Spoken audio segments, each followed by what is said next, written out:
So it looks like y'all racism is in fact real. Amazing. Who would have thunk it? Oh, racism, prejudice, bigotry. Got something against somebody because of the color of their skin, the way they present themselves, and their achievements. Still going on in 2025. Let's get into this story. This is from FoxNews.com, and it reads Deion Sanders received very credible threat before Colorado game this season, security team reveals. Michael Rose has been a member of Sanders' security detail since his tenure at Jackson State. Colorado coach Deion Sanders has made a name for himself in the college football world and is becoming a Buffalo's icon in just a matter of 3 seasons. But the former NFL player has also become a polarizing figure to some. And according to his security team, he has been subjected to multiple threats because of it. Now, Deion Sanders, I done told y'all, he's one of like my top, I can easily say top 5 players in NFL history. It'll be him. If it comes to like athletic ability and just sheer talent and awe, him and Randy Moss tops it.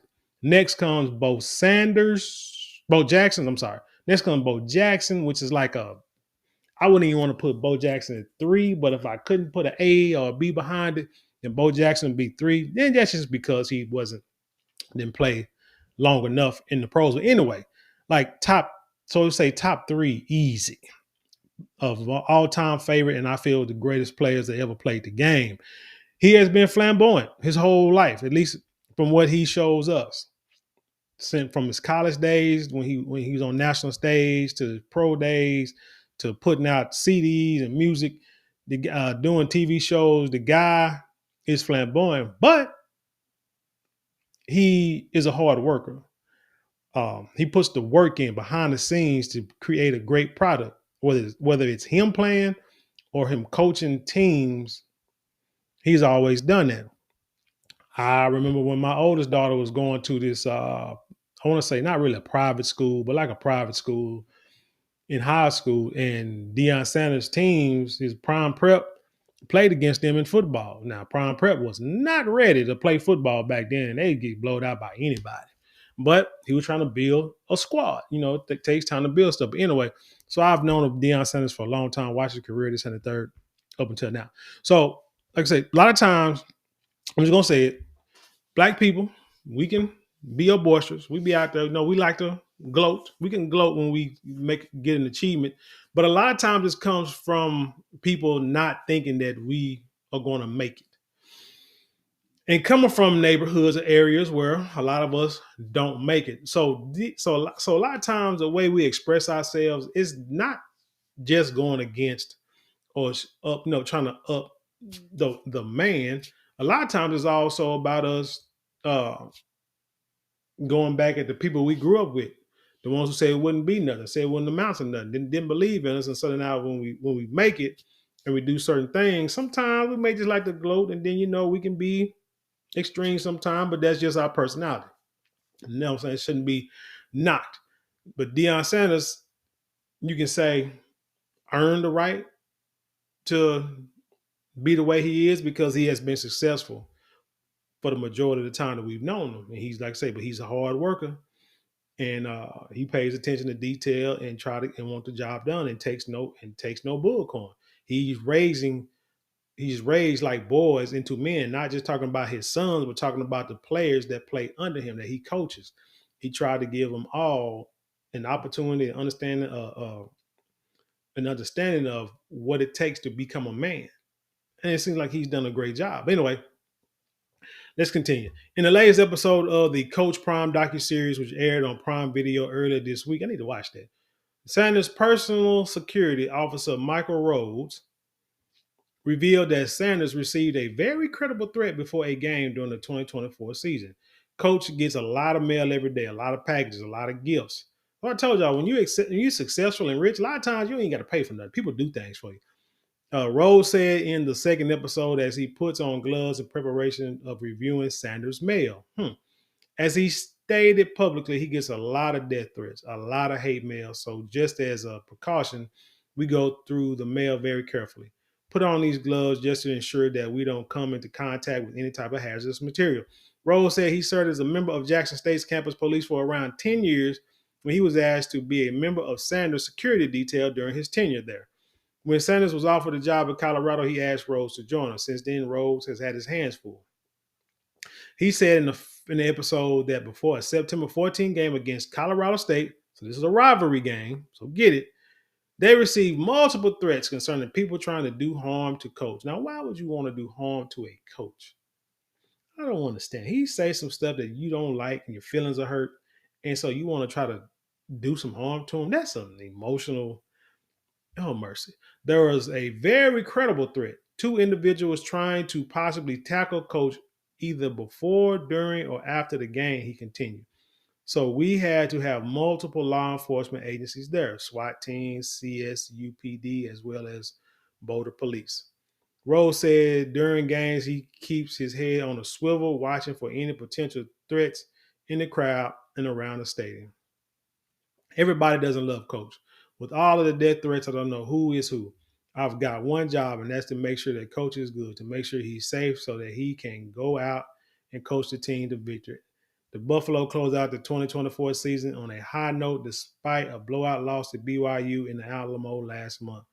Colorado made their first bowl game appearance since 2020 and sold out every home game for the past 2 seasons, a first in the program's 134-year history. Travis Hunter won the Heisman Trophy, and he and Shedeur Sanders are expected to be first-round draft picks in the 2025 NFL Draft in April. What kind of person would threaten a coach? Now, like I said, I'm going to say, it's racism, it's bigotry, it's hatred. You may think, oh, I'm blowing it out of proportion. I'm taking it. I always want to bring the race into it. But I'm sorry, but it's true. You can sit there and say that I can't prove it. Okay, you can't prove it in the court of law. But people know people. People know, when something happened, you know exactly what it is. Can't prove it, but I know exactly where it's coming from. And this is no different. This is about being a black guy who's successful in a sport and out here dominating white folks in Colorado. You can go back to Jack Johnson. Jack Johnson was beating the crap out of white people all over the world. And he said, people asked him, why wouldn't he fight against black fighters? He said, it ain't that I got anything against black fighters. One, the money is where the white people live. White people are. He said, I can, probably fight a black fighter, he might lose. But he said, I'll fight white people and then, and then just embarrass them while in the middle of the ring, but get paid to do it. That's where the money is. The money was not in fighting each other. But he got death threats all the time.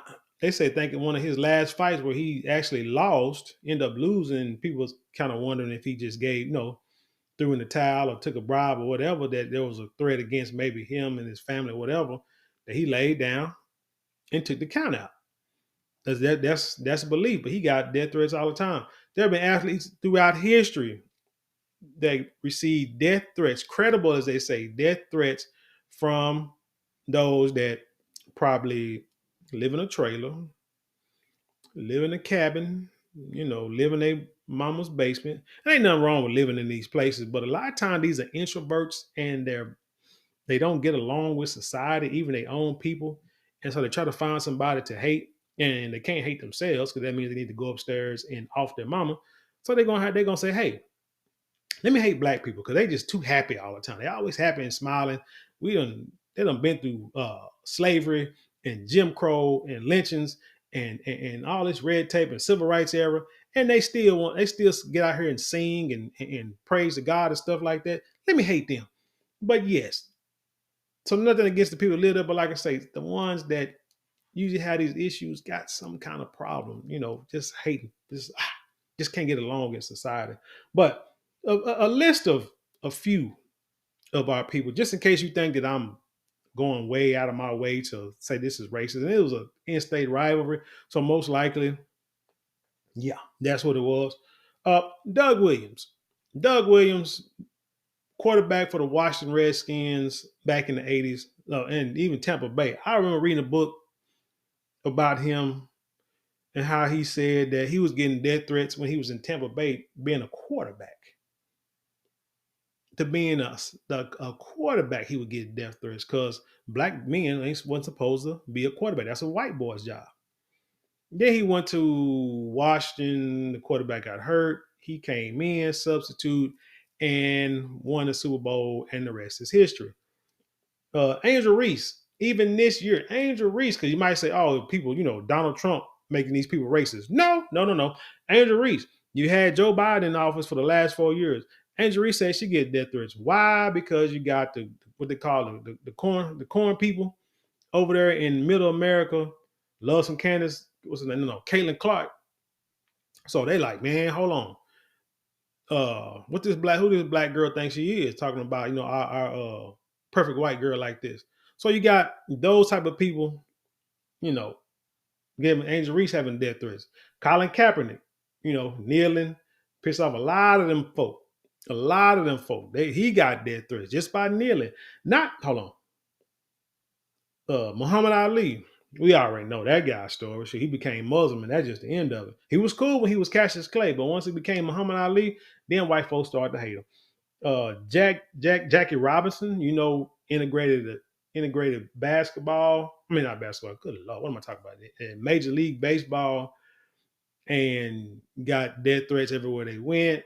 They didn't want, the team couldn't, eat at certain places, stay in certain hotels.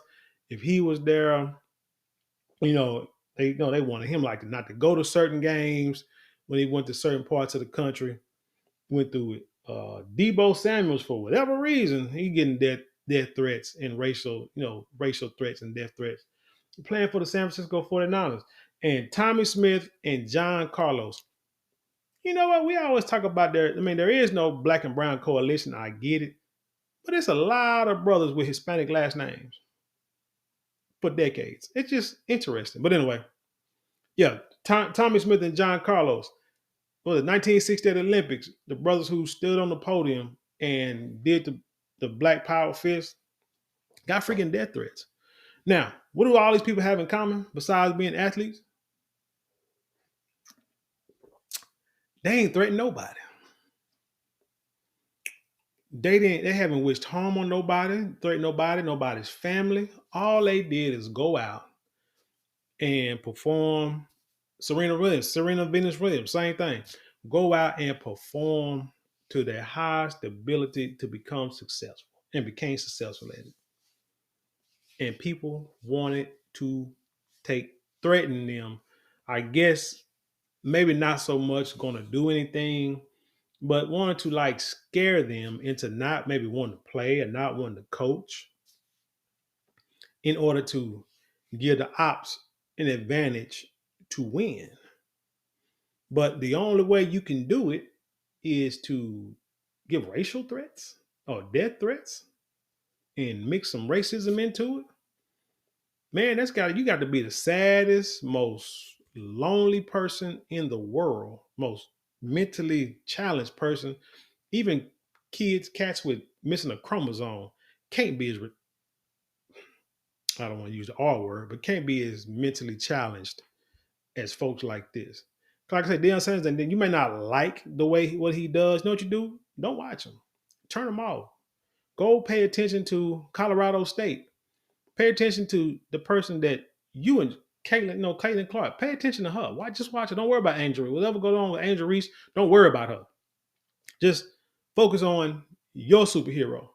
Don't focus on Deion Sanders or Travis Scott, whoever. Travis Hunter and I said Travis Scott, good Lord. Travis Hunter and whoever else plays for Colorado. Worry about your Colorado State. Just worry about them and go on about your business, man, because it's not even that serious. But still sad day. No matter, like I said, who's in office, who's the president. Hey, keep your head on the swivel. Understand racism is not going anywhere. I've said before that my mom tell me stories about the things that she went through growing up with them folk and how they used to treat her and talk to her. And I sit here and think, if my mom is telling me these stories and she's still alive, that means the people that did the stuff to her, they telling stories and teaching their kids stuff and their kids still alive. Understand that for people who think racism, bigotry, and prejudice is no more. Leave your comments below, share it with the world. Let's have an intelligent conversation. You know how we do around here. Don't forget to like, share, comment, and subscribe. Those 4 things cost you maybe a couple of minutes out of the day, but it means the world to us at this channel here. Helps boost the channel in the algorithm. If you would like to support us financially, you can get super thanks, super chat, super stickers, and you can go to the description box or the links there. You can click on to help support the channel that way.